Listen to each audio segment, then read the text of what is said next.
Hello అండి. నేను మీ ప్రేమ. ఈరోజు ఈ వీడియోలో పచ్చి పులుసు చేశాను. ఈ పచ్చి పులుసు అయితే మనకు అన్నంతో పాటు కిచిడీలోకైనా చాలా బావుంటుందండి. మనకు సమ్మర్ వచ్చిందంటే అసలు ఏం చేసుకున్నా తినాలనిపించదు. అలాంటి టైంలో ఇలా పచ్చి పులుసు చేసుకొని తింటేనే కడుపు నిండా తింటామండి. సో, ఇప్పుడు ప్రాసెస్ ఏంటో చూద్దామండి. ఇలా చింతపండంతా ఒక 10 నిమిషాల పాటు నానబెట్టుకొని, అందులో ఉన్న పీచు గింజలన్నీ తీసేసుకొని ఈ చారంతా వేరే ఒక గిన్నెలోకి ట్రాన్స్‌ఫర్ చేసుకోండి. ఇప్పుడు ఈ చారులోకి ఒక పెద్ద సైజ్ ఉల్లిగడ్డ ఇలా పొడుగ్గా కట్ చేసుకొని వేసుకోండి. అందులోకి టేస్ట్‌కి సరిపడా ఉప్పు, అలాగే కారము, కొంచెము కరివేపాకు.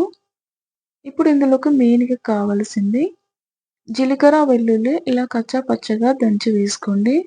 మనకు చారు అనేది చాలా రుచిగా ఉంటుంది. ఇలా జీలకర్ర, వెల్లుల్లి వేసుకోవడం వలన. ఇలా అంతా వేసుకొని ఒకసారి బాగా కలుపుకొని ఇప్పుడు ఈ చారుకి తాలింపనేది వేసుకుందాము. స్టవ్ పైన ఒక గిన్నె పెట్టుకొని అందులోకి 2 టేబుల్ స్పూన్ల వరకు ఆయిల్ వేసుకోండి.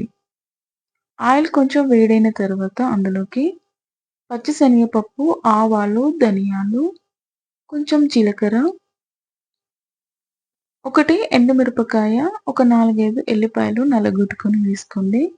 ఫ్లేవర్ బావుంటుంది. అలాగే అందులోకి కరివేపాకు, కొంచెం పసుపు కూడా వేసుకొని ఒకసారి అంతా బాగా కలిపి చారనేది ఇందులో వేసుకోవాలి. ఇలా చారు వేసుకున్న తర్వాత దీన్ని ఎక్కువ సేపయితే మరిగించుకోవద్దండి. జస్ట్ ఒక నిమిషం పాటు అలా మంటను కంప్లీట్‌గా మీడియం ఫ్లేమ్‌లో పెట్టి మూత పెట్టి ఉంచి స్టవ్ ఆఫ్ చేసుకుంటే సరిపోతుంది. ఇంతే అండి.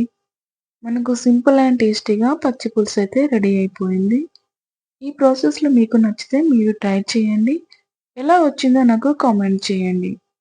ఫస్ట్ టైం గనక మీరు నా ఛానెల్‌ని చూసినట్టయితే నా ఛానెల్‌ని సబ్స్క్రైబ్ చేసుకోండి.